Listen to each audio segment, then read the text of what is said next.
نحمده ونصلي على رسوله الكريم أما بعد فأعوذ بالله من الشيطان الرجيم بسم الله الرحمن الرحيم واتخذوا من مقام إبراهيم مصلى وقال الله تبارك وتعالى ولا تقولوا لمن يقتل في سبيل الله أموات بل أحياء ولكن لا تشعرون صدق الله العظيم وقال النبي صلى الله عليه وسلم أول من أسلم عمر أول من فتح باب الكعبة عمر أول من هاجر علانية عمر او کما قال علیہ الصلاۃ والسلام۔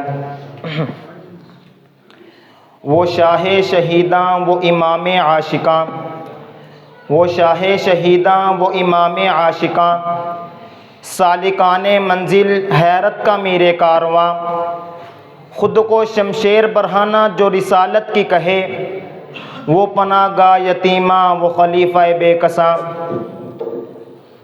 محترم صدر جلسہ و معزز سامعین، آج میری تقریر کا موضوع مراد پیغمبر، دعائے نبی کا ثمر، انتخاب پروردگار، سسر سید الابرار، داماد حیدر کرار، امام المسلمین، امیر المؤمنین، رئیس المتقین سیدنا عمر فاروق رضی اللہ تعالی عنہ کے مبارک عنوان پر معنون ہے۔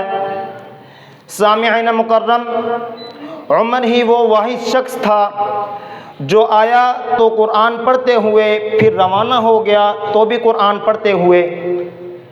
قدرت کا عجیب کرشمہ ہے کہ ایک طرف حضور عمر کے حق میں دعا فرما رہے ہیں تو دوسری طرف عمر حضور کو قتل کرنے نکل پڑا ہے۔ رب العالمین عرش پر مسکرا رہا ہے کہ اے عمر، تو میرے پیغمبر کو قتل کرنے نہیں بلکہ خود کو اس کی خاطر قتل کروانے کے لیے ہے۔ سامعین مکرم، حضور یہ دعا فرمایا کرتے تھے، اللہم اعز الاسلام باحد عمرین، عرش والے تو انتخاب کر ابو جہل کو مسلمان کر یا ابن خطاب کو۔ میں سمجھتا ہوں حضور نے عمر کو نہیں مانگا، اسلام کی طاقت کو مانگا۔ اللہم اعز الاسلام، عرش والے اسلام کو عزت عطا فرما۔ میرے محبوب نے دعا کی، مولا انتخاب تیرے ذمے، جواب تیرے ذمے، اور مانگنا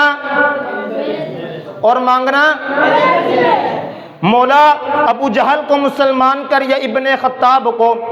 آسمان لرز گیا، فرشتے بلبلا اٹھے، پروردگار فرمانے لگے، اے میرے پیارے پیغمبر، میرے لاڈلے پیغمبر، تیری دعا عرش چیر کر پہنچ گئی ہے، اب میں انتخاب کروں گا۔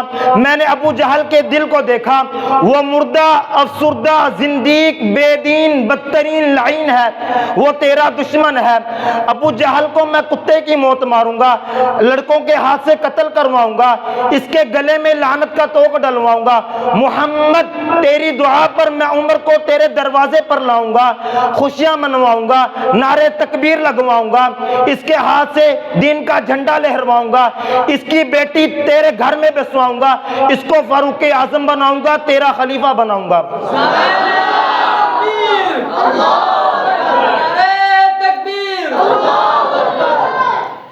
محمد صلی اللہ علیہ وسلم، تیرے بعد اس کے ہاتھ سے دین کا جھنڈا لہرواؤں گا، چار دانگ عالم میں اسلام کا چرچا کرواؤں گا، دیکھ لینا قیامت تک روزے میں تیرے ساتھ سلواؤں گا، پھر قیامت کے دن اٹھا کر تیرے ساتھ جنت میں لے جاؤں گا۔ یہ انتخاب رب کا ہے، یہ انتخاب مولا کا ہے، یہ انتخاب عرش والے کا ہے، یہ انتخاب فرش والے کا ہے، یہ انتخاب آسمان کے رب کا ہے، یہ انتخاب خالق کا ہے، مالک کا ہے، رازق کا ہے، جبار کا ہے۔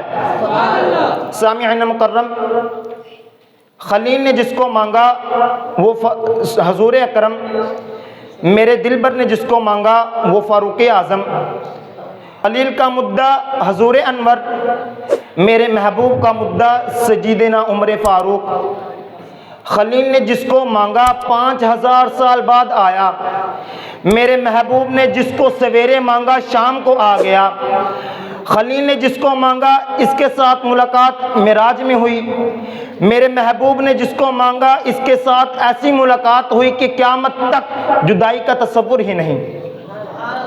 سامعین محترم، اب آئیے ذرا اس پیارے صحابی کی شوق شہادت کو دیکھتے ہیں جس نے اپنے خون سے اسلام کی تاریخ کو رنگ دیا۔ وہ کون تھا؟ وہ فاروق اعظم تھے جو یہ دعا کیا کرتے تھے، اللہم ارزقنی شہادت فی سبیلک واجعلنی موتی فی بلد رسولک۔ کون فاروق اعظم؟ وہ فاروق اعظم جس کی دہشت آج بھی ایرانی طاغوتوں کے فرزندوں کا آرام حرام کر دیتی ہے، جو آج بھی 1400 سال گزرنے کے بعد بھی چیخ چیخ کر کہتے ہیں عمر کو خلافت نہیں ملنی چاہیے تھی، عمر کو اقتداءات نہیں ملنی چاہیے تھی۔ آج بھی انہیں اپنے ایوانوں اور مکانوں سے عمر کے درے کی دمک، تلوار کی چمک اور قدموں کی چامب سنائی دیتی ہے۔ آج بھی ان کے دن عمر کے خوف سے بے اعتدال ہے۔ سامعین مکرم، آخر چشم فلک نے یکم محرم کا وہ سیاہ دن بھی دکھایا کہ آپ مصلی نبی پر نماز پڑھا رہے ہیں، قرآن کی تلاوت فرما رہے ہیں کہ اچانک عمر کی دعا عرش کی بلندیوں کو چھو لیتی ہے اور ابو لولو مجوسی آپ پر حملہ آور ہوتا ہے اور آپ شہادت کے مبارک درجے کو حاصل کرنے کے لیے بے قرار نظر آتے ہیں اور جاتے جاتے عبد الرحمن کو خلیفہ بنا کر محبت اور عشق کی وہ مثال دیتے ہیں کہ عمر کی جان جاتی ہے تو جائے، محبوب کی نماز نہ جائے۔ اصحاب نبی کے پروانوں، قیامت کے دن جب اللہ تعالیٰ کی بارگاہ میں شہداء کی حاضری ہوگی تو ہر شہید کی شہادت کا گواہ مختلف ہوگا۔ کسی کی شہادت کا گواہ قرآن ہوگا تو کسی کی شہادت کا گواہ بدر ہوگا، کسی کی شہادت کا گواہ احد ہوگا تو کسی کی شہادت کا گواہ خیبر ہوگا، تو کسی کی شہادت کا گواہ احد ہوگا تو کسی کے حق میں مکے کی گلیاں بولیں گی۔ تو میں قربان جاؤں سیدنا عمر کے کہ جب ان کی باری آئے گی تو مسجد نبی کا محراب بولے گا، مولا عمر سے مت پوچھ، مجھ سے پوچھ، اگر میں تیرے آخری پیغمبر کے سجدوں اور صداقت کا گواہ ہوں تو میں عمر کی شہادت کا گواہ بھی ہوں۔ سامعین مکرم، آج جب ہر چار طرف سے اسلام پر فائرنگ اور شرنگ ہو رہی ہے تو میں یہ کہنا ضروری سمجھتا ہوں، تقاضا ہے کہ پھر شان حق ہو ویدا ہو، تقاضا ہے کہ پھر شان حق ہو ویدا ہو، عرب کی ریگزانوں پر پھر کوئی فاروق پیدا ہو، مساوات و عدالت کا پھر زمانے بھر میں چرچا ہو، پھر وہی برق تجلی افق پر آشکارا ہو۔ بڑا غوغا ہے کسرے جہاں میں اہل و باطل کا، پھر کوئی فاروق اٹھے تو اسلام کا بول بالا ہو۔ وما علینا الا البلاغ المبین۔